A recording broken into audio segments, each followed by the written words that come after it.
Good afternoon, everyone, and thank you all for joining. I welcome you all to today's panel discussion. The global pandemic has caused transformations across sectors, and this is quite apparent in the field of education. From relying on traditional face-to-face classroom interaction, digital interaction has become the new norm. Further, various bodies are exploring testing via digital platform. Oxford University Press has been at the forefront of finding solutions and providing guidance for solving problems that affect learning and teaching. Our continued engagement with market research activities and interactions with educators and teachers have shown that assessment has been proving a major challenge. And it is clear that this is an area where teachers and schools would appreciate more support. It is in this context that this webinar on online assessments in COVID-19 situation for schools is topically relevant. I would like to start by introducing you to our eminent panelist. We have a global representation from different areas of education industry today. Our first panelist is Dr. Biswajit Saha, Director, Training and Skill Education, Central Board of Secondary Education. I welcome you, Dr. Saha. Our second panelist is Dr. Amrita Vora. She is the Director of Education, GEMS India, and Executive Principal of GEMS International School, Gurgaon. I welcome you, Dr. Amrita. Our third panelist is Satyashree Gupta. She is Academic Head Operations, Sri Chaitanya Educational Institutions. I welcome you, Satyashree. Claudia Bickford-Smith. She is the Director of Education Services at Oxford University Press, based out of Oxford. A very warm welcome to you, Claudia. And Dave Leach, who is the Director of Global Assessments at Oxford University Press. A very warm welcome to you too, Dave. And last but not the least, I am Uma S.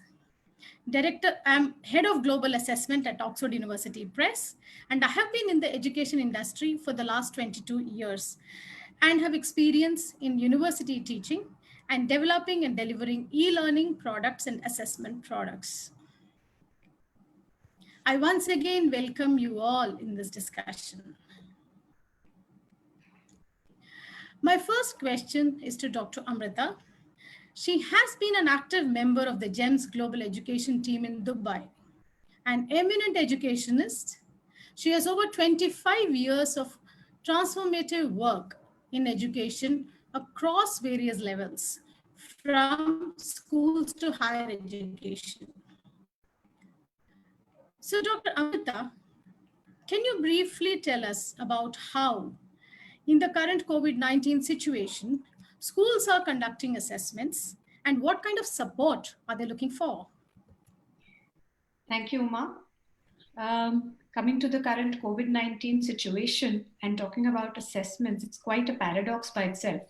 The word assessment by itself comes from the word assiduer, which means to sit with, to sit beside. And here we are all sitting very far away from one another.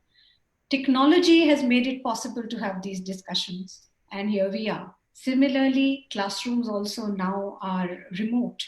So assessment had to be rethought. No matter what, fact remains that we can't really teach without linking any kind of learning outcomes to assessment. Anything that is being taught has to be linked to the pedagogy and to assessment. It is all intertwined, works hand in hand. Therefore, assessment as learning, assessment for learning has continued through the process. Lots of collaborative learning options are available on technology.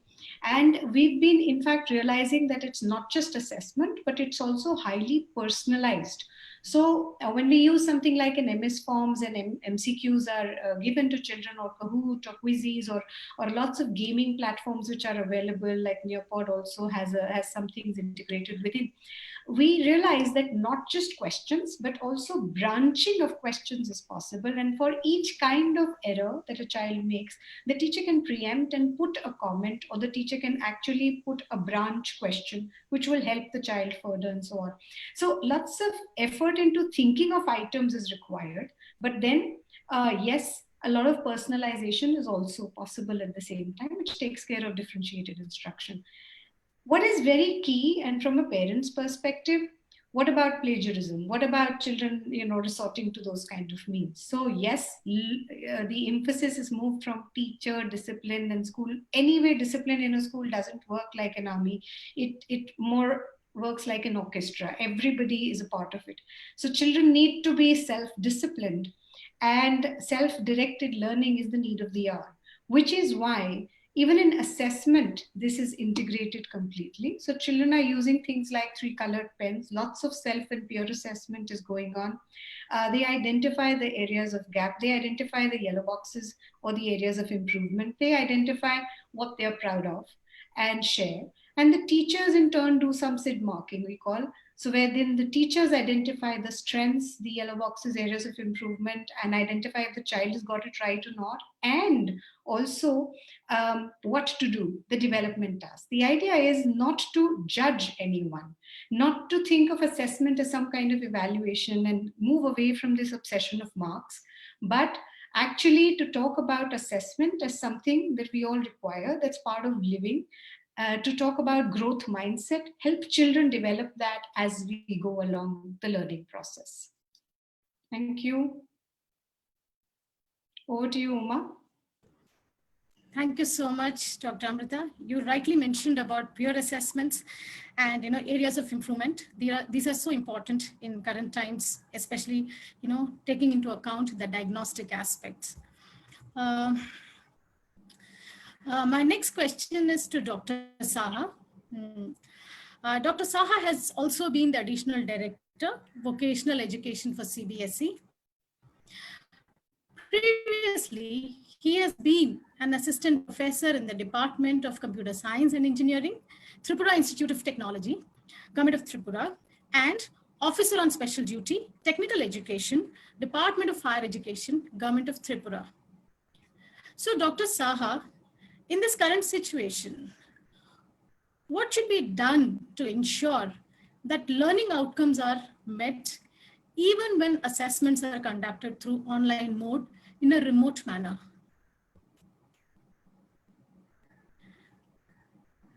Thank you, Oma. I think current situation is, of course, a situation of redesigning, rethinking, and the way we need to come up with solutions. I think everybody we are thinking here. So all thinking tank, Claudia, Dave, and Dr. Amrita Shatyasri. So Dr. Amrita has rightly mentioned, because being a practicing principal, she knows what way to come out with some kind of solutions. But from the CBSE perspective, if we really aim for learning outcomes, ensuring that learning outcomes, then our humble request to all educators community, because assessment actually, if we look into both formative or summative, or nowadays remotely and even through the online mode, there is a difficulties. A lot of difficulties are being faced not only by the school. We recently make a different kind of survey with our CBSE schools. We have a government schools as well as we have a private schools, both affordable and different dynamics are there. So in a schools, there are certain category where 80 to 90% are connected remotely. There are schools where 43% is getting into these online systems or in platform. 43% is also major challenge. There are schools where even less than that. So entire dynamics of online assessment, if we wholly depend on that, that may not be, that learning outcomes may not be achieved in that way. So what we are focusing at this point of time, one way we are trying to convince the teachers to implement this alternative training calendar. And here, in the process of implementing alternative training calendar, here our focus is how the curriculums are being covered, how learning is usually happens at home. So learning from home becomes a great concept right at this moment. And that learning, if we primarily focus on the learning outcomes, then we need to empower the teachers and we need to empower the parents. So at this stage, I am requesting all the school leaders to empower their teacher so that they can empower the parent. So whatever assessment, physically assessment or through remote assessment through online mode, what we are testing, what kind of, whether they are able to perform, do, compare. So that some measurable rubrics are there, which usually that physical rubrics we try to convert into the online mode. Now, there is a methodology, what we are trying to test, if the same testing is being carried out by parents, and maybe it can be shared even through WhatsApp video with the teacher. So it is a matter of convinced whether the methodology adapted by the teachers are being followed by the parents or not. So to ensure the learning outcome, the first and foremost thing is, no matter whether the parents is involved with the education or not, here, beside covering the curricula, I think empowerment of parents is highly essential. I think over a period of time, that will give a huge dividend to entire education community. Thank you. Thank you so much, Dr. Saha. I think the point that you said, empowering parents through empowering teachers is a very important aspect. Thank you so much for sharing your thoughts. My question is now to the next panelist, Satyashree. To give you again a brief background about Satyashree, she has authored many books as well as courses in mathematics for classes 1 to 10 for multiple publishers and different education boards. She is a textbook writer for NCERT and a key resource in preparing Olympiad questions for Indian Association of Physics Teachers, Pune. So Satyashree, from your point of view, how are you tackling assessments and managing stakeholders in this current situation? Thank you, Uma. Very good inputs I received from Amrita and Sahaji. So when we are going on talking about the assessments, here is a small presentation I would like to share with you all. And I would like to just explain. Sure.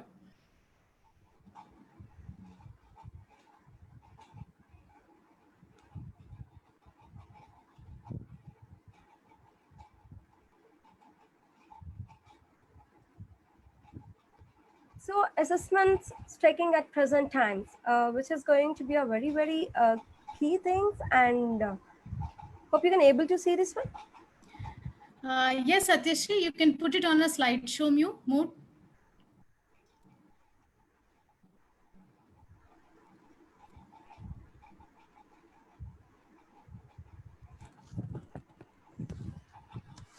Yeah, just go ahead, Satyashree, no problem, yeah. Go ahead. All the teaching learning are at the core of education system. Assessment plays a very vital role. Now we need to look into the assessments in a different aspects and how we can able to do it during the COVID system also.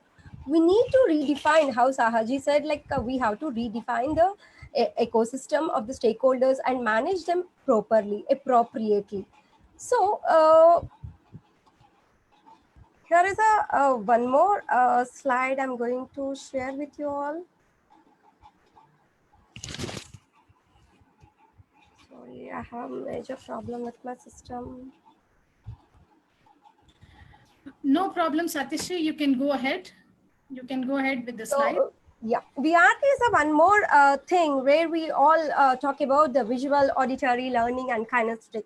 At this COVID times, most of the things were visual and auditory, and the reading things are possible. When it comes to the other, the kinesthetic also is having a very good opportunity in with the help of assessments and the technology-based things. So the major part of kinesthetics are going to be happen with the technology assessments with the help of role plays and quizzes and different kinds of uh, approaches of mental or not physical. So now kinesthetic activities are with the help of methods through LMS. It's not just about conducting our system, also give clarity measuring about the learning outcomes through maths, grades, and base systems. Soon after we speak about the online learning process, most of the people jump the gun and think about the learning is only mental, not physical. No, it's possible to cater even the kinesthetic learning with the help of technology, where the assessment platforms are giving a very good grading systems to understand the things. Now, now we are not even talking about the co-education. Now we are talking about the co-educations. So this co-educations have having a different kinds of challenges. How Saha sir said, we have to empower the parent, teacher, and the teacher student community with the technology. So here we have different kinds of challenges where we have different schools in remote to rural areas also. Restricted personal connect in teaching learning things and technology limitations and lack of knowledge we have and myths about the technology. These are the major things where we are making people to understand what kind of challenges we are going to get it. Now the first step what we are supposed to do, we have to find a right path. Identifying the challenges is half bar one. So we have to identify the challenges, and we have come up with an organized method to address all the challenges. So different kinds of challenges should be placed out in a different way. So identifying and achieving, step by step process to achieve personalized learning to the life cycles. So personalized learning should be a one of the process to identify the learning life cycles of the students, where the process consists of four different items which are very, very important: diagnosis, analyze, and then practice, and then become the proficients. So diagnosis help us to conceptual understand skills of the student. For diagnosis, we conduct a diagnosis test, prerequisite test for every kind of subject or every kind of concept, and assessments are needed here. Analysis help us to identify the skill gaps, and we adapt to practice students can progressively achieve for the proficiency level. So these are the major parts where we are going to have it in this one.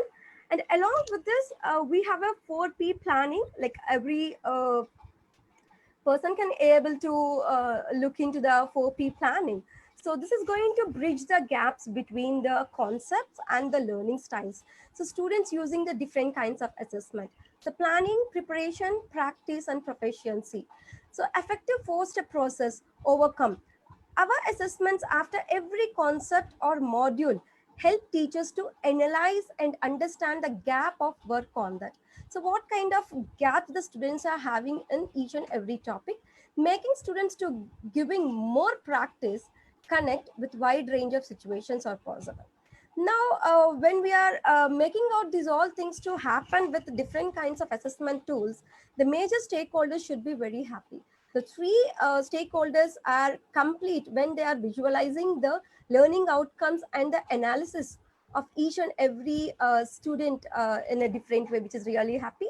To achieve those measurable learning outcomes, it is important for us to involve all the stakeholders. So how Saha sir said, like a need of the hour, educate parents to active stakeholders. So we have to educate the parents to become active stakeholders, training the teachers to adopt the system, facilitate learning to the students.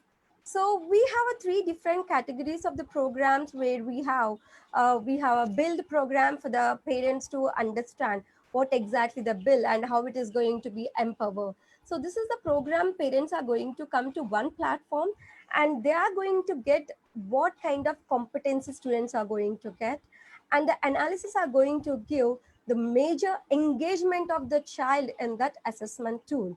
The engagement and the competency and the completion. These three are going to help out the children and the parents to understand where the children and the gaps, how they're fulfilling it. And when it comes to students, student will get a grasping analysis. So this analysis is going to provide with the assessments where the child is supposed to improve and which kind of category during the higher order thinking skills or the gifted children, or it may be with the lots. The child is unable to cope with the present concept. The child will get a prerequisite test and then it will go for the practice. With the practice, the proficiency level of the child and the major part of the child concepts are going to cover in that particular area. The next one is going to be a program called PAM for the teachers. Teachers will get a hands-on experience and teachers also get some kind of assessment and how to use the tools. And with this assessment tools, we are able to measure the teacher learning outcomes. Teachers are doing really well to prepare and face the camera. But here, effective teaching is supposed to be happen. To make this effective teaching, we have a learning plan, structured plan to go ahead. And with the help of learning plan, the assessments are taken place. So there are the teacher assessments before the student come across. So teacher get the analysis of their individual report. So this analysis are going to bridge the gaps and it's going to give a item-wise representation for each and every child. So in this way, the three stakeholders are going to have a proper eye on the virtual classes, and the assessments are giving a proper report to understand and give a proper kind of things. Now the diagnosis and the practice and proficiency skills we are developing with the three kinds of major stakeholders, and we are going to have a gamification. The learning part, we made it as a gamification, and the gamification is not only the learning part, and the assessing part also having a gamification, getting the coins and make sure how the child is getting a best proper utilization of the assessment tools in a right way. So the parents, teacher, and the students are going to be benefited with the assessment tools. During this assessment part, we have identified the students where we are supposed to engage them on one particular concept. In example of mathematics, if you see, the child required the prerequisite to teach the decimals. So fractions are very, very important. If the child is not in a level to consider the decimals, so we can able to give a personalized assessment tools, practice tools for the child to come up and gain the knowledge and continue the class of that particular grade. So the assessment tools we are using, and the parents are quite happy with the way we are projecting the different kinds of analysis reports. So these analysis and the assessment tools are very much useful to our group of schools. Thank you so much. Thank you, Uma. Thank you, Satyashri. You introduced a new term, co-education. I think that's very relevant. And as Dr. Saha said, and you also emphasized that, involvement of stakeholders, parent involvement is so important in this situation, especially to build on the competency framework. We have, questions coming on competency framework further in the discussion. I want to bring in my next panelist here, Claudia. She oversees assessments, professional development, and impact support services and products at Oxford University Press. She recently joined OUP from Cambridge Assessment International Education, where she was responsible for, as a Director of Development, the international portfolio of curricula and qualifications, digital assessments, teacher support, e-learning, as well as bespoke curricula, consultancy and training for ministries of education for various countries in Asia and Europe. So Claudia, what are your key observations based on what you heard just now from our panelists? Good evening, everybody. It's an honor to be joining you all the way from England. I hope you can hear me and see me. We had a few issues with broadband earlier, and I'm just going to share my screen, if I may. so that you can see some of my thinking. Can you see Yes, the we screen? can see your slides. Yeah. Okay, great. Okay. Some of the themes I'm hearing in just the 3 previous conversations or presentations really resonates with me, particularly around measuring the learning gaps under COVID-19.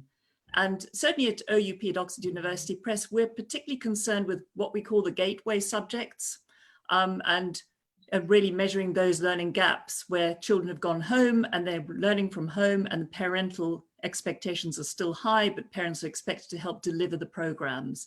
And by gateway subjects, we're talking about English or your home language, most importantly, maths and science, and what kind of measures that need to be taken to ensure that these learning outcomes are met. And indeed, what kind of a capacity online digital assessments can help in the continuous processing of testing and remedial measures and retesting to measure these gaps in learning.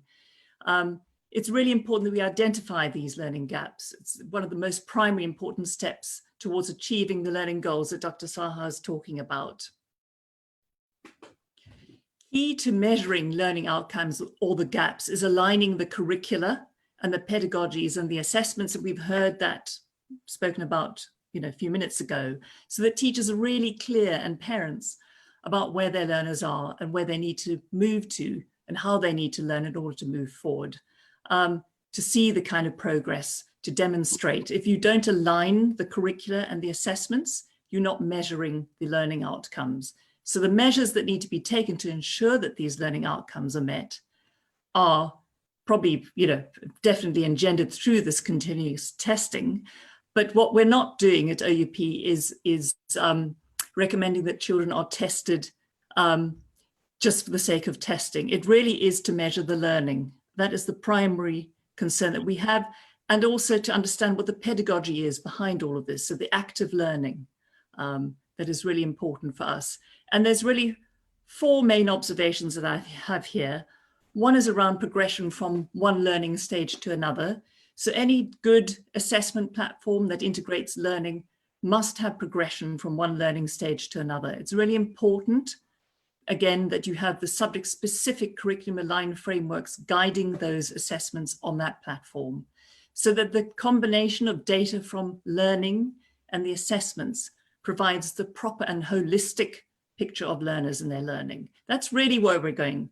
Have the learners learned, so that we have this continual information source for teachers and learners and parents on the strengths and weaknesses and indications of progress.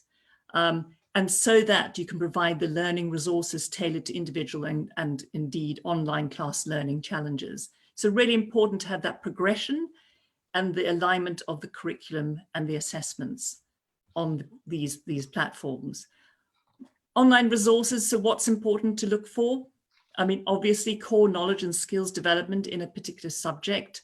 Where are we coming from with curated resources, with the different kinds of assessments that we're looking at here, ranging from diagnostic to formative through to summative and synoptic indeed. Remedial learning integrated into, sometimes depending on the level of the child, exam prep as well as general study skills development. A really good platform should incorporate all of this.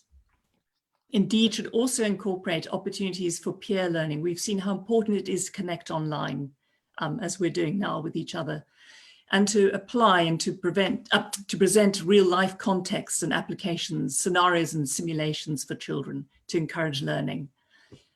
Really to bring the whole process to life. And really, again, just to reiterate, the challenge here is to link all functions of assessment into a coherent model so that you improve the learning processes and learning outcomes. That's the primary foundation, I think, of everything. When it comes to the actual assessments themselves, at Oxford, we're really clear that it doesn't matter what stakes you're looking at, whether it's formative or mid-stakes, the quality of those assessments in learning materials should be governed by the same technical criteria that you would apply to a formal assessment or a high stakes assessment. So it's really important that you match the purpose of the assessment and the form of the assessment, and that the kinds of questions or the item forms are very carefully chosen and engineered and that the demand is pitched at the right levels. And indeed that the marking schemes which become automated online are functioning well so that the right results are presented. The construct focus, which is how the assessment is actually constructed, also needs to reflect instruction and learning and pedagogy. Ultimately, these assessments must provide information that is useful to teachers and parents. And so all of these quality checks, if you like, need to be in place in a good online assessment platform. And last but not least, the kind of data that these platforms produce, I think there's just a word of warning here.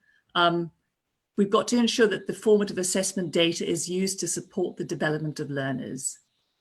That is really important, that it's not misinterpreted, that it doesn't wrongly label a learner. And there's a quote here from someone called Rob Campbell: data doesn't give you insights, it gives you data that gives you clues into possible insights. And so I would say that teachers and parents need to understand the kind of data that's coming out of these assessments in order to interpret next steps, better next steps for their children and their learners. Thank you, Uma. Thank you, Claudia. You rightly mentioned about gateway subjects, which are, maths, English, and science, which are foundation for learning. And you rightly also mentioned about measuring learning, in fact, about active learning, which is very, very important. And quality of assessments, of course, and data, which is the most important aspect, looking at data and interpreting the data in the correct manner, so that we are able to feed that information into the learning system back, and it helps the students. Thank you so much for sharing. So OUP, in fact, has rolled out a product, a diagnostic assessment solution for middle school called as Oxford STAR. It is based on the STAR competency framework, which covers about 15 skills and 50 sub-skills. Oxford STAR is mapped to 21st century skills and certain behavioral competencies.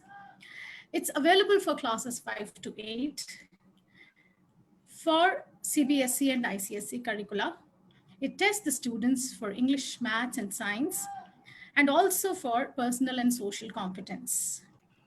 Oxford STAR also provides a detailed analytical reports for students, teachers, and principals.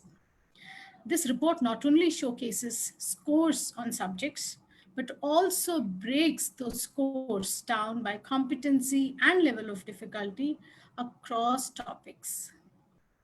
This report further gives an extensive diagnosis of students' behavioral pattern and learning orientation by clearly defining the areas of strengths and improvements.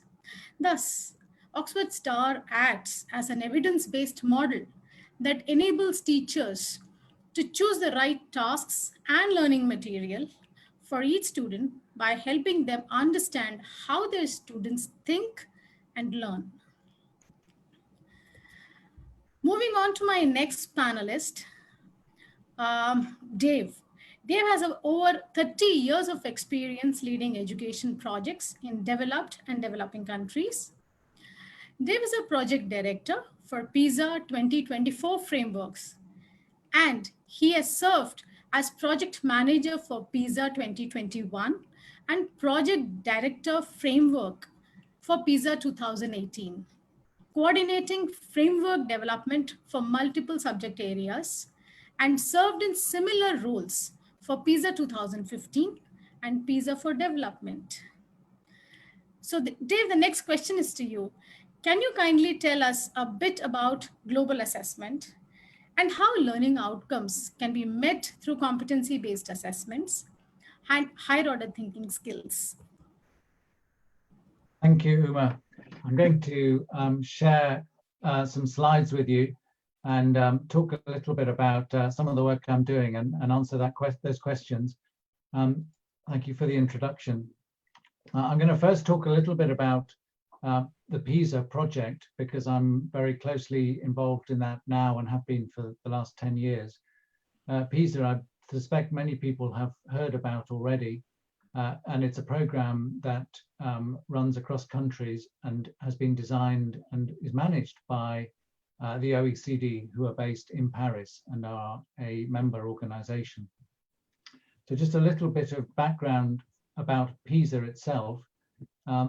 It runs every 3 years across 79 countries, and on each cycle, more countries join the program. So for the 2018 cycle, about 600,000 students took the tests, and the tests are in maths and in science and in reading literacy. And importantly, there's a contextual questionnaire that also goes alongside that all the students fill in. So there's a very rich data source that comes out of this, this assessment.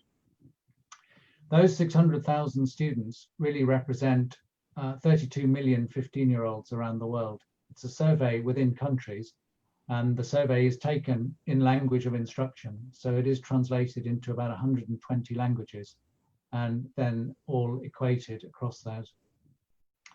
Students take about a 2-hour test, and they will take different parts of the different domains in those tests.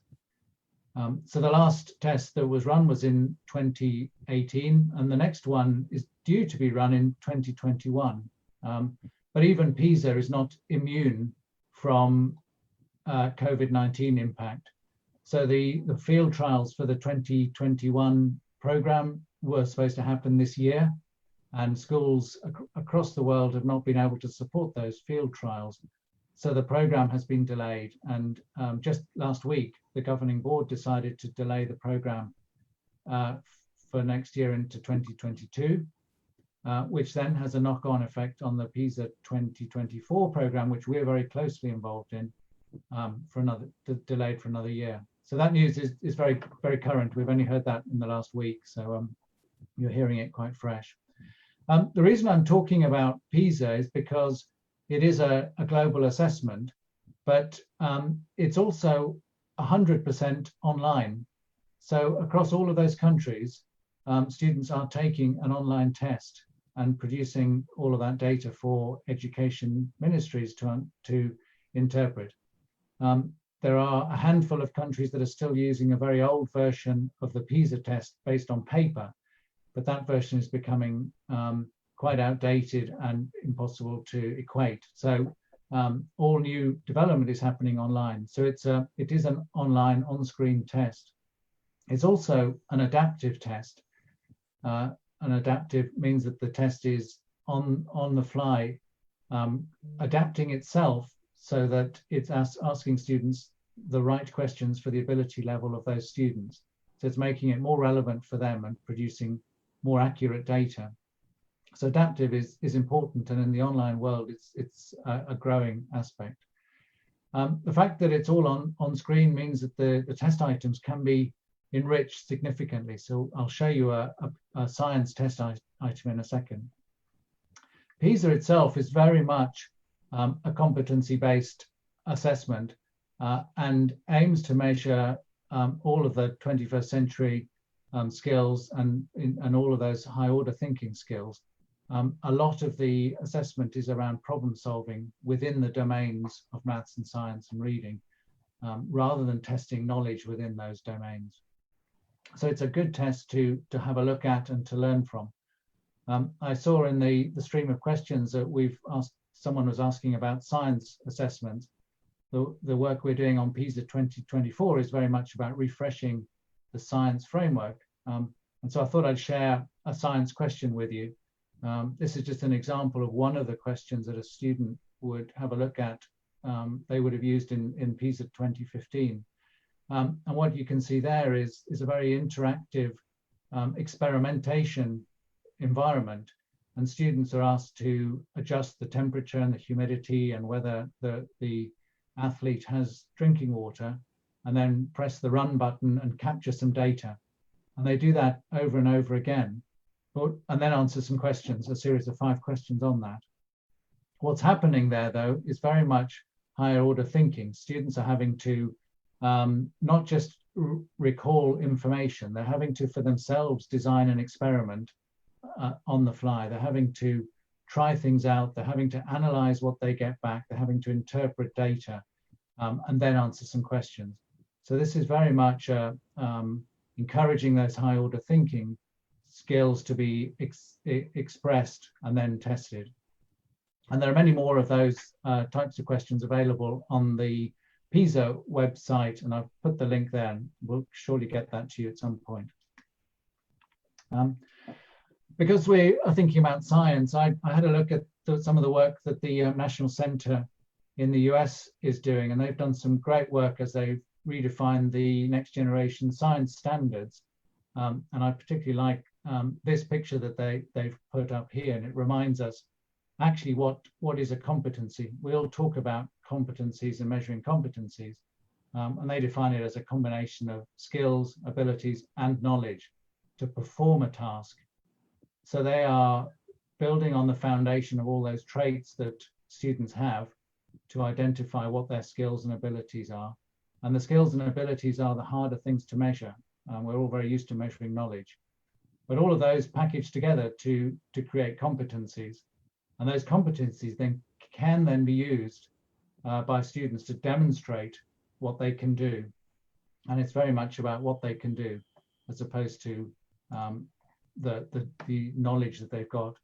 And as students emerge into the workplace and into their further education, what they can do and the skills that they can bring together into those competencies are critical for them to succeed in the workplace. So very much as they launch into the rest of their careers, having skills and being able to demonstrate those and being able to build up those is hugely important. I said that the foundation of the assessment is knowing exactly what's in there and building up on those traits. And actually, to define a good assessment requires a good framework at the heart of it. So that's the work that we're doing at the moment with OECD and with PISA, is redefining the science framework in readiness for 2024 or 25 as it will be. I've previously worked with IEA studies and the TIMS study, which is another large scale assessment. That too has a science framework and a maths framework, so an assessment framework. And equally, as has already been mentioned, Oxford STAR is built off a strong assessment framework that brings together a description of those competencies and sub-skills. So critical for understanding what it is that you're testing and what it is that you're measuring is having a strong foundation and assessment framework below it. So some of the things that we're looking at the moment that are going to affect PISA as we go forward, here's some work we've been doing around the vision for PISA, and particularly from a science context. And you can see pandemics has come into that before. Maybe if we were having this conversation a year ago, pandemics might not have been on there, but it's firmly on there for obvious reasons, and has maybe overtaken climate change and sustainability, which was always a big concern. But you can see some of the challenges that are going to face students as they emerge into the workplace in between 2024 and 2030. And these are the things that are going to be impacting the design of PISA and what PISA is going to measure in 2025. So these will be the important dimensions that get built into the new measure. I've included references there, but I'm going to leave you with this picture, and I'm going to leave you with a quote. I'm not a Latin speaker, but the quote is originally Latin, docendo discimus, which means one learns by teaching. And actually, I've often said it, the best way to learn is to teach. And teaching is, for my mind, one of the highest order skills that exist. And when a student can be encouraged to learn and then to teach others, they can really prove that they have learned. And actually, it reminds me that sitting amongst you as teachers, you're doing an amazing high order activity. So I'm delighted to be working with you. Thank you.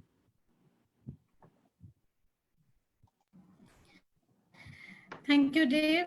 Thank you for giving us information on PISA. And there was a question on tools for science assessments. And thank you so much for answering that question. And you very rightly said, one learns by teaching. So the kind of work the teachers are doing it's incredible, actually. So that was a fantastic quote. Thank you so much, Dave.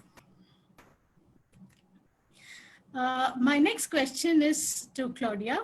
What are the barriers to using digital technology for assessments? Hi, I'm just going to share my screen again, if I may. Here we are. Okay.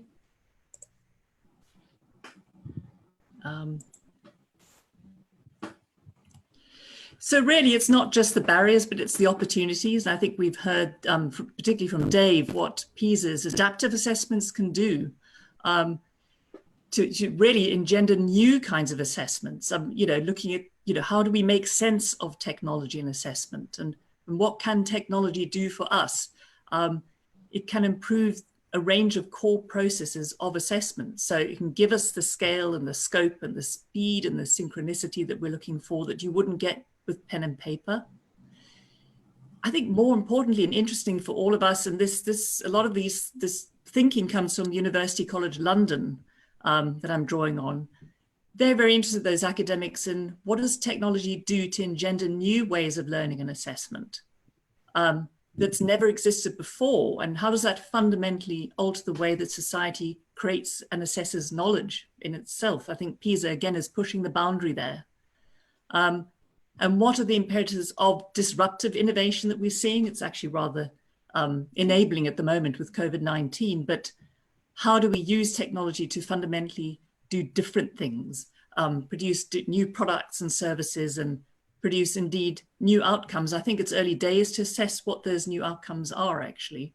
And so thinking about all of that and taking a step back, perhaps what we need to think about is, well, what is best practice around designing assessments in this environment, and just being really clear in knowing what we want from technology by being really clear in the first instance about what it means to teach and assess well. So being clear about our pedagogy, I think we've said that in the previous sessions. There's a thought around what's called design research that's really guiding quite a lot of thinking here. And that design research philosophy says very, very clearly that you've got to involve teachers in the design of new assessments and new learning formats. And the best way to get teachers involved is through iterative design, so that where you're interacting with teachers and you're redesigning the tests and the content and you're reporting on the impact, you're actually informing new digital pedagogies. We're not clear at the moment, I think, about our digital pedagogies. I'm not sure that any of us have really called these out in any named kind of a way. But certainly if you go through a lot of iterative design cycles with teachers and assessment agents, I think as we're going along and as we're articulating what it means to teach and assess well in this environment, we should come to some useful conclusions. I'm just going to get back to where we were saying earlier that it's really important that interplay between curricula and assessments and data and pedagogy and technology. All of that is going to change learning. And all of that is going to present us with very useful evidence when we're trying to determine whether educational technology is successful or not, particular platforms or not. So I think we need to look at these elements here in order to assess impact and whether learning has improved. Again, is there one best way of learning? Can you impose one single way of knowing? Is assessment design just one design, or should it match different contexts? And drawing on some of these thoughts, these academics at UCL have really focused on cognitive theories of learning. And they're saying in an online environment, learning through mastering blocks of knowledge is probably quite a good way of setting out the design of learning and assessment. So drawing on prior learning and sequencing and structuring the learning according to the scaffolded frameworks. But they're also saying that no educational ICT is universally applicable, that we've got to select the right tools for the right curriculum pedagogy. It all has to be aligned. I think we'd agree probably there. And last but not least, I think the really overarching question is, does all of this lead to new digital assessment methods? We know all about assessing on paper, where are we with new digital assessment methods? There's an endless search for universal methods, and sometimes maybe a naive assumption that a new interactive medium, so online, could be the silver bullet, could resolve all the issues that, you know, are systemic in any education system.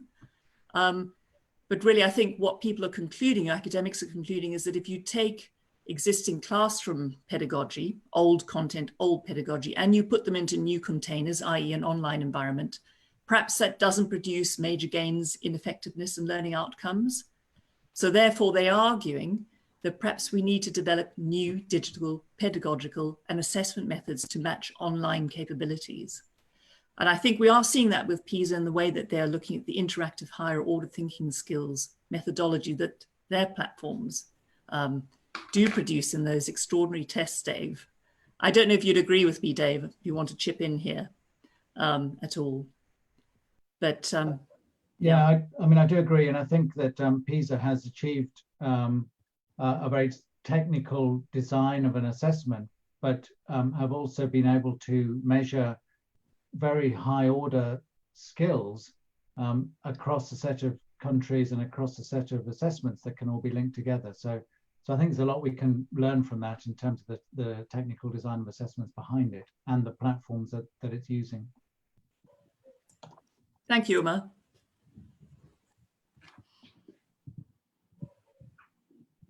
Thank you very much, Claudia. Thank you so much.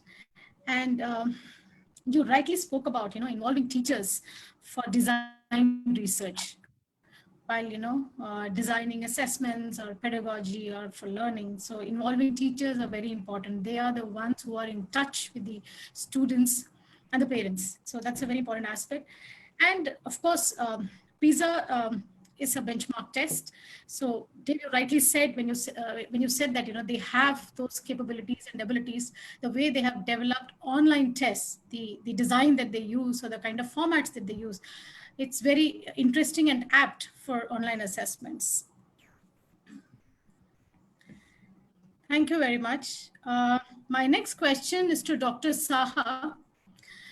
So Dr. Saha, what should Indian schools do to implement different types of assessments in the post-COVID-19 era?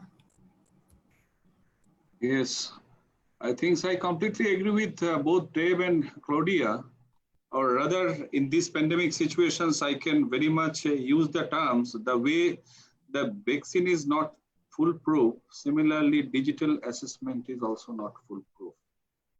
So of course, the PISA benchmarking testing, that adaptive testing has a different dynamics, and to some extent, it is giving actual result, in terms of desired rubrics.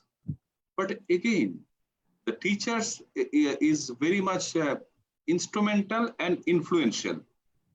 Now, if we consider our country, how many of our teachers are ready to for this going online assessment? Okay, answer is again with respect to the positivity and negativity. So what board is thinking in terms of effective implementations of online portfolio management or assessment in a different way, we request the schools to look into the different kind of activities. So first of all, let me come up with science exhibition. So we are giving a scope to the student, yes, to present their project, and whenever the visitors comes, now again that we can take the advantage of the online platform and put some questions in the chat box and testing the skill and competency of the child about the project he or she is presenting. So this is also part of online assessment, digital assessment. Then second comes, we are organizing storytelling competition.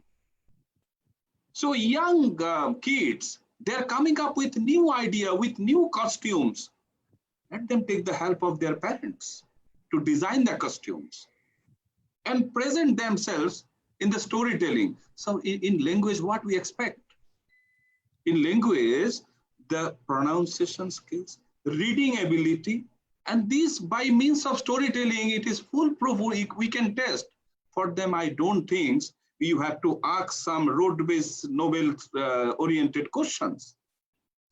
Third, what we can really look into is, again, some hackathon and digital new technology-based competitions. We recently conducted some competitions on creativity. So art integrations, they are real innovations. So on Gandhiji's birthday, we celebrated hugely, and we try to collaborate with tech partners like Adobe and others. So there we conceptualize to create some short film. So you see the varieties of education, so not only that pen and paper test, what we are usually traditionally accustomed with, okay, this 3-hour test, same test for all 60 students or 45 students, no matter the assessment, somebody is getting 30% or somebody is getting 90%. How does that assessment are being analyzed in the teacher's common room? So that is the new. So these pandemic situations, now we need to introspect what kind of outcomes, forget about learning outcomes, what about the teaching outcomes? So here we need to focus upon and all those methodology. So let us celebrate every week. Okay, this week is a storytelling week. This week exhibiting their science potential. 1 week we can celebrate, okay, only on maths misconception, because Satyashree is very much is a math prodigy among us. So maths misconception. So fraction, there is a huge misconception. So if teachers and students collaboratively, if they discuss 1 week only on fraction and other data handling, PISA is very much focusing on data handling practices. So if these concepts are being discussed, all the social science teacher, even the music teachers, if they discuss together, student and teacher discuss together, I think no need of any assessment. They can certify. So we need to empower. Again, I am coming back to my first agenda. If teachers are empowered to certify, then business of CBSE or other eminent organizations, no need. So let us all together, Oxford University Press, civil society, CBSE, let us come together to empower teacher. If they certify, okay, this student know this learning outcome they have achieved. Let board agree and board countersign. Let OEP countersign. Okay, we are agreeing with you.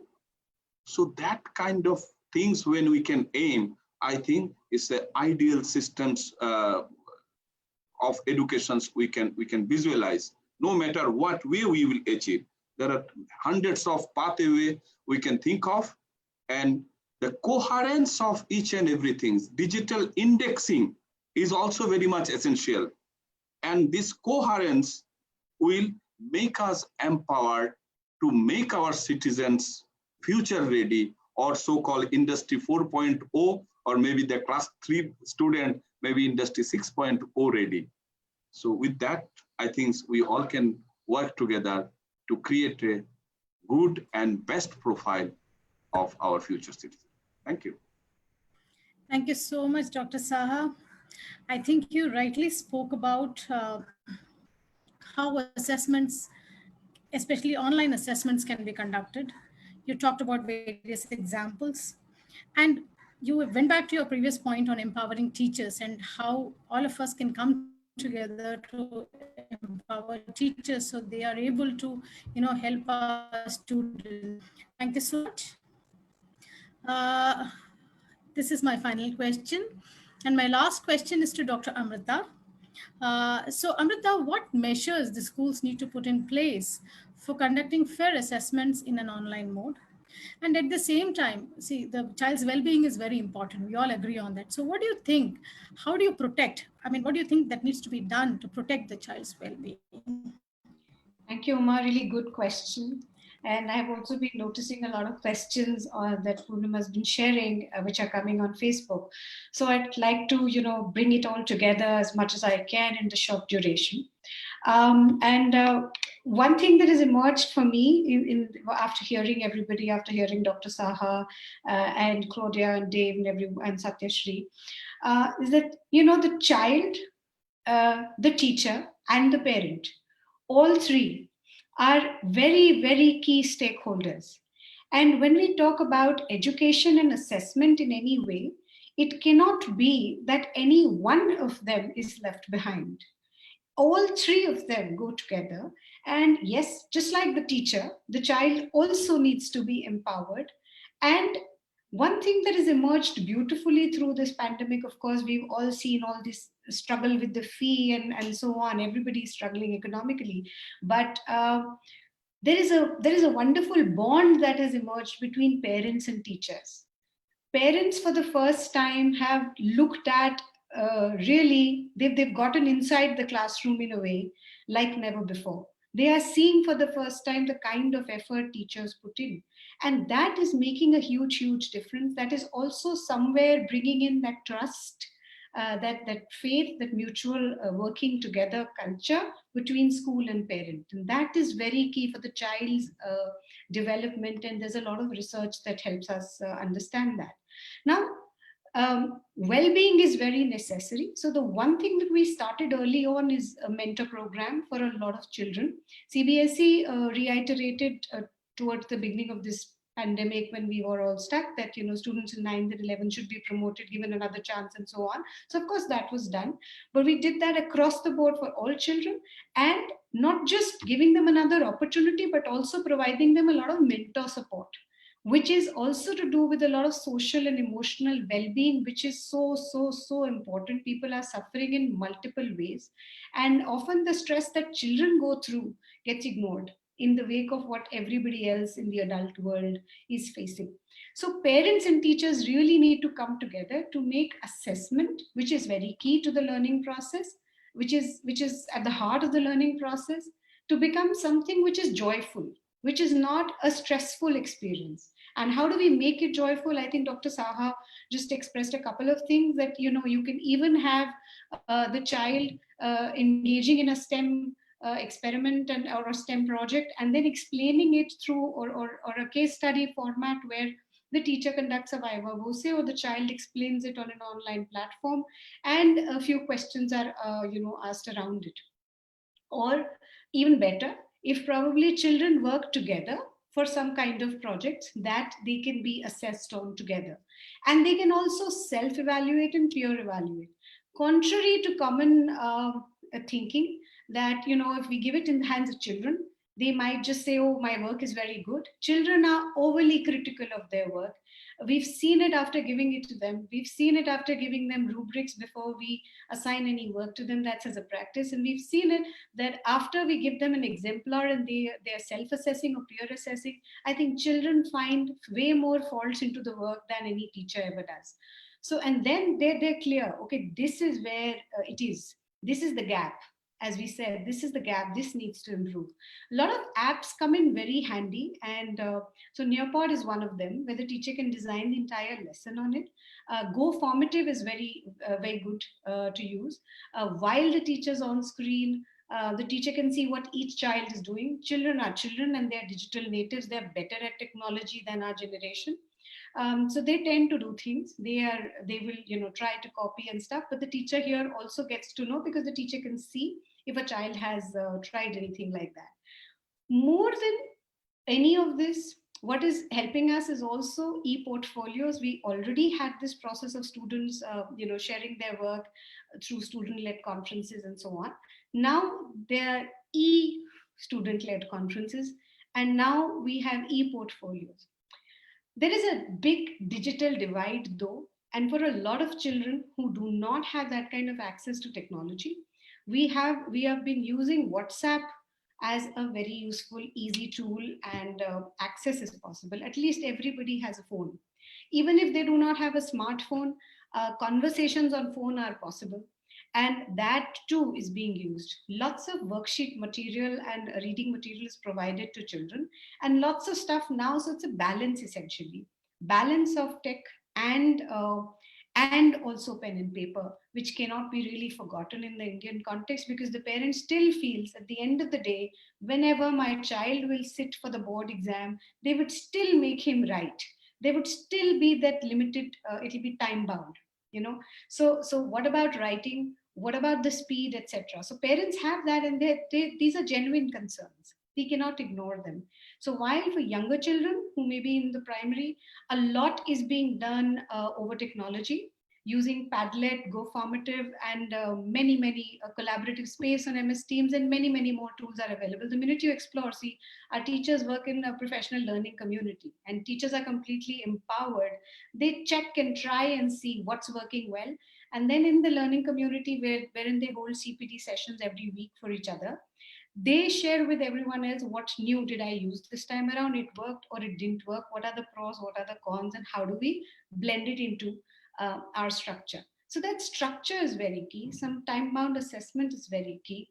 Parents have come in as key resources. They have contributed in wonderful ways. They tell us if the child is going wrong anyway. They ensure that the child does the task. We help them create that learning environment at home, and they are doing it. Because ultimately all of us are working towards one goal, and that is learning of the children. It should continue undisrupted despite this pandemic.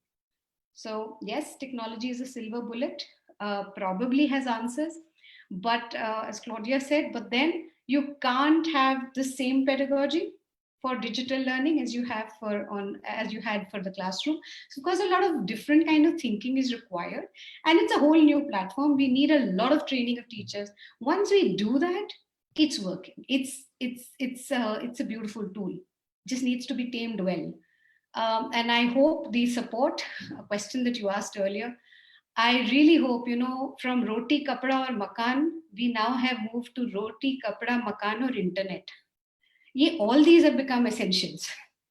Yeah. Very true. If the government really can think about providing digital access as a fundamental right, really, we'd see a different world. So, thank you.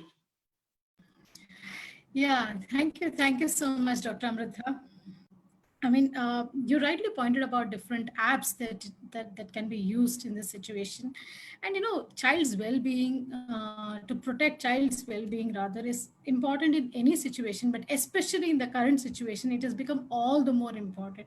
And it is really heartening to see that, how teachers are collaborating with each other, and how parents are playing a very important role here to put everything together so that we all, help the child learn, achieve its learning outcomes, at the same time protect their well-being. That is so important.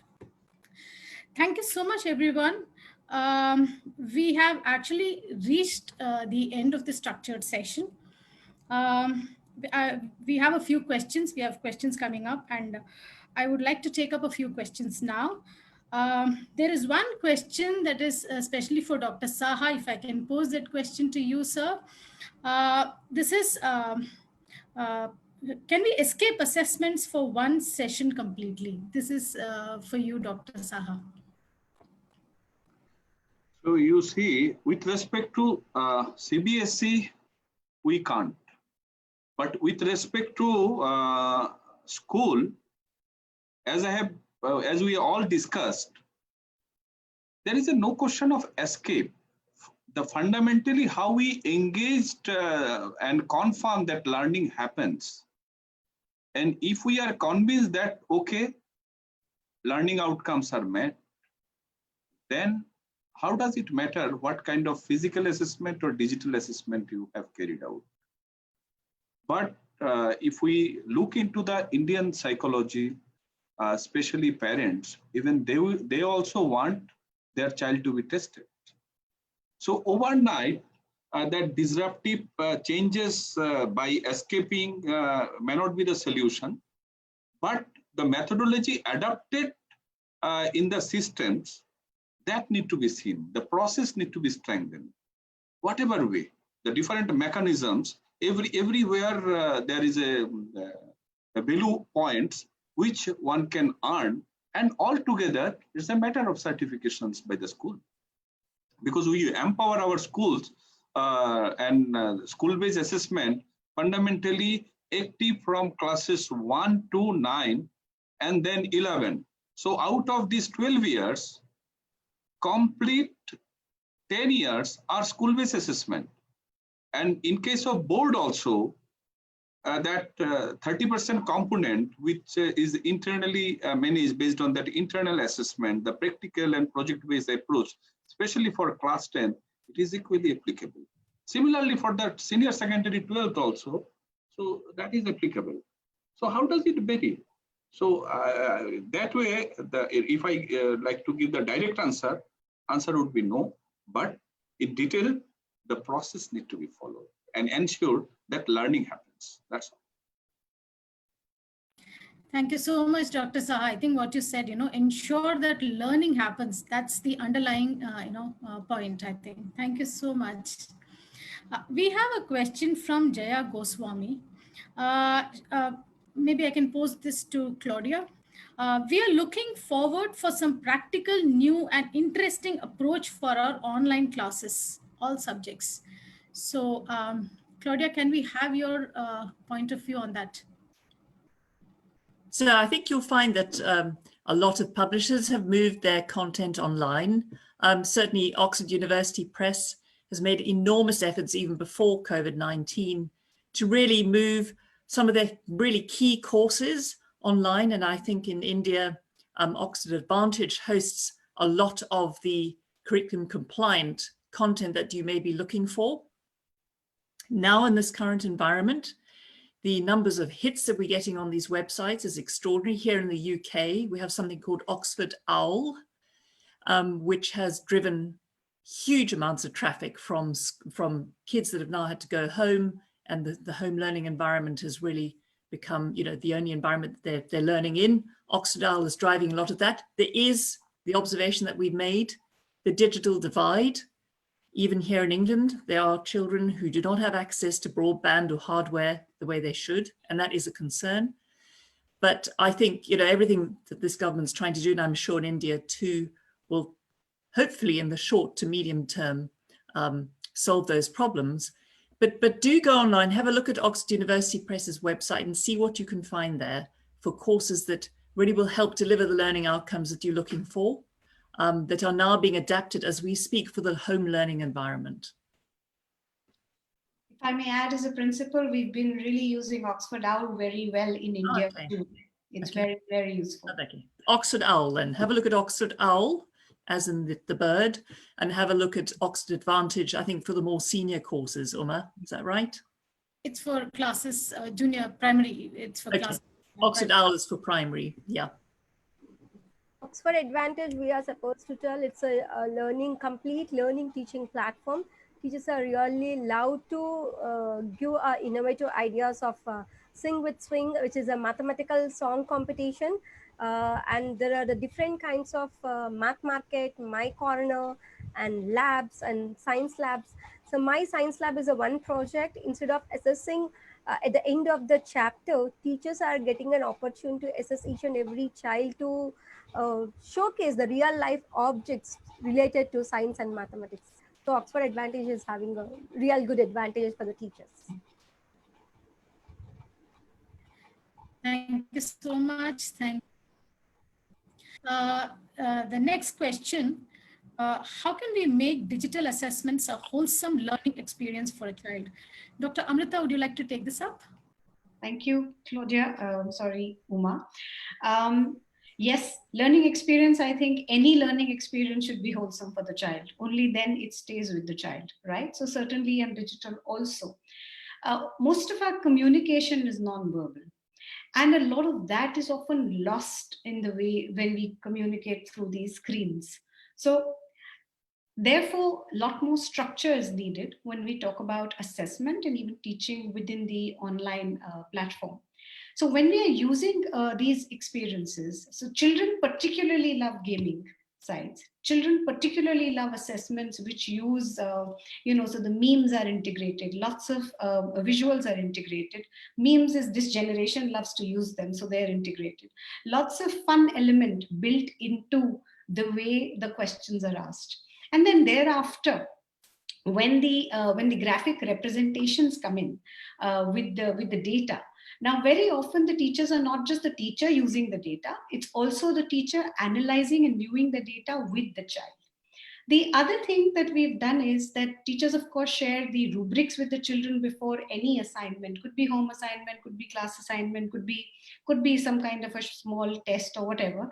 But rubrics are very clear to children, so they know where they're going and what is expected.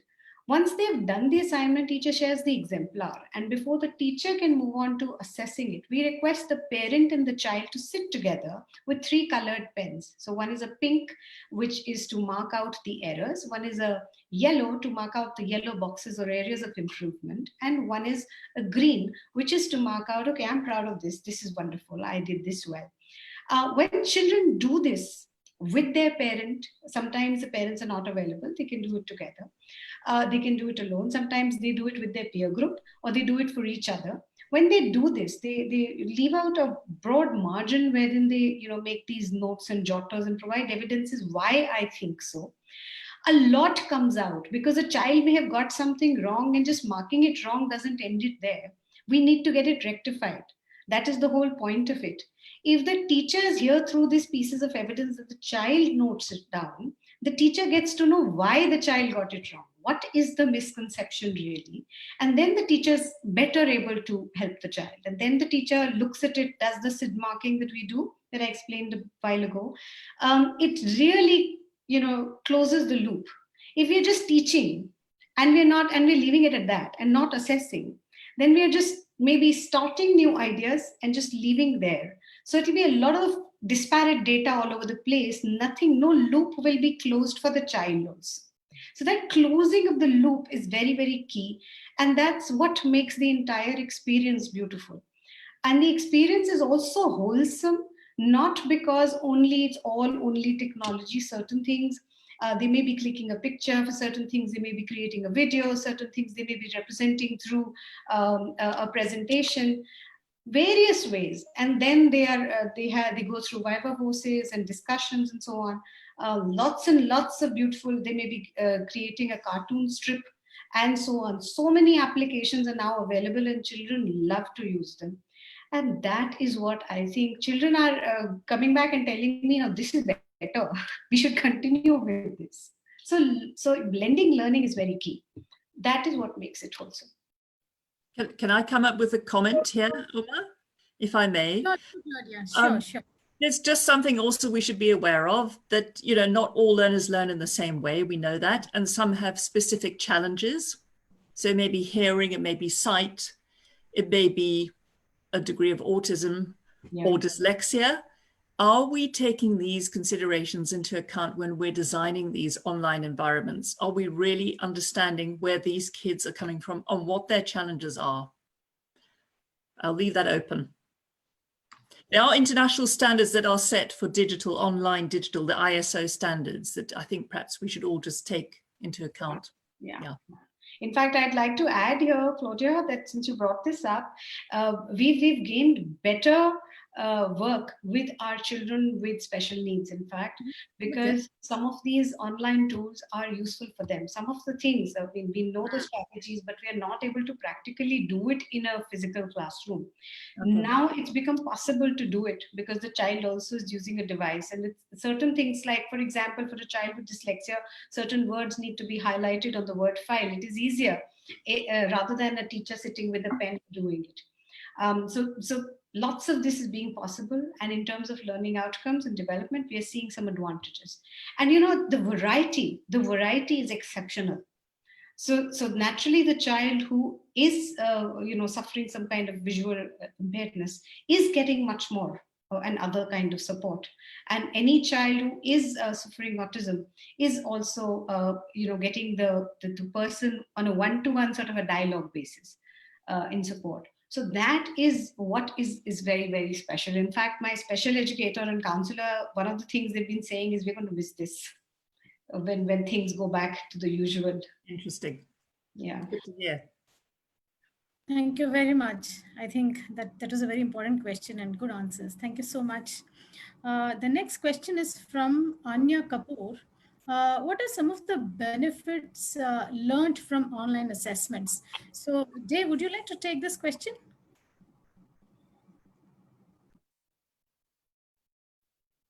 Yeah, I think, and maybe we've just heard a little bit of that actually, that online assessments opens up a new approach to students that maybe we've not all thought about.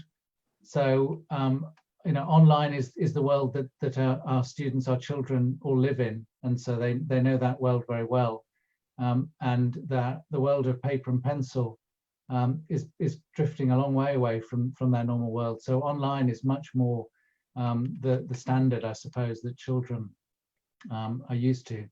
And the moment that you go online, you then get opened up to a whole load of opportunity for using that technology. And we've heard about, and I've mentioned, adaptive testing. Adaptive testing means that a child is not answering questions, as Dr. Saha said, that are inappropriate or not targeted at them. They're answering just the right questions so that we can get really good diagnostic information. And the machine is deciding which questions to give them and gives them the questions that are right for them. So you get really good diagnostic information. But also we can start to use that technology, as I showed with that PISA example, to explore, to let children explore and try things out and experiment, because those are all accessing those high order skills. But also children see that as fun, they see that as a game. And so you're bringing in that sort of games feeling and that gamification that actually makes it more engaging for children. So I think lots of opportunities, and us learning about the technology and how the children engage with that. There's lots for us to do, and exciting times, I think. Dave, can I just raise a point? Some observations around particularly the higher stakes examinations and subjects like physics or maths, where you are giving children marks for showing their extended thinking. And actually the way that they do that is through the use of pen and paper. And they write really quickly, they write the equations. They're showing their thinking, their mathematical thinking. Online environments don't really allow for that. You can't expect learners to be typing in equations. And so I think fundamentally there's a mismatch here in expectations if we think everything is going to go online and that's always the best environment. I would argue that you're probably looking at a mixed economy here of paper-based and digital where it makes sense to adopt digital for assessing. I don't, Dr. Saha, you probably have a view here, I'm sure. Yeah, I also completely agree, because, but at the same time, we can give, instead of these year-end examinations, especially for whether it is university-led or board-led, school board-led, there we can make it in different fragments, and internal testings or school-based testings we can empower even through the online, even for the physics. Suppose some core concept in line of open book systems or some things we are giving. Let the 3 students or 5 students discuss on the concept and come to the online platform when they are ready, no matter. Because why we are doing the assessment? Why examinations? Basic purpose of examinations and certifying that, okay, they have completed this level, they achieved this level, and their competency level is, we are certifying. So now if they are ready, no matter whatever way. So of course, in online mechanisms, the ethical best practices, the integrity of the students, parents, and teachers, and school, again, because many a times the showcasing is a factorial of something else. So here we need to concentrate. I think over a period of time, if we really want to aim our schools also have that much of ethical best practices, no matter whether it is digital or phygital. So some way we need to coin the terminology, and again go back to Dr. Bora's comment that teacher readiness, because here so much of psychological pressure. Sometimes these things also some nowadays teachers are on stress. Okay, if everything goes on digital or online platform, they certainly think of all the practicing principles are also here. For a moment, they may think of we are powerless because no parents, no students are going to ask them about the result because the result will be communicated through SMS. So all those dynamics overnight we cannot change. So that's why maybe for the educators community, I'll request the principal to read that learning poverty by it has been published documents by World Bank, and it is Helen Abadi. They are a specific. I am just mentioning 53% of the students from the low or middle incomes economics are not able to read and understand a short story after completing of their primary level educations, no matter it is English language or vernacular. So if we expect them to come into that online platform, so much of investment is there. Of course, the government Government of India is focusing on different strategy. And in fact, let me share with the House that maybe very soon, 1 lakh Gram Panchayat is going to be connected through, and they are all Wi-Fi mechanisms and other things will be there. So naturally, the platform what we are discussing, it would be readily accessible so that digital divide over a period of coming 5 years for every country, no matters the mixed economy lower or higher, even the high economy like in American, certain districts are also not able to connect. There are huge literatures are available. So many districts are suffering that digital divide. So many districts administration, they have taken the initiative to put some Wi-Fi systems or digital device.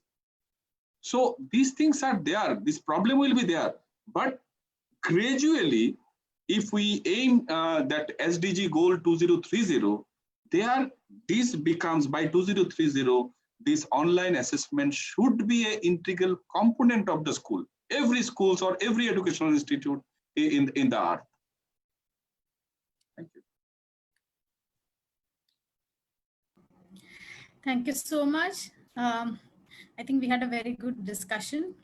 We have a lot of other questions coming in, but I would like to thank Dr. Saha, Dr. Amrita, Satyashri, Claudia, and Dave for their valuable contributions.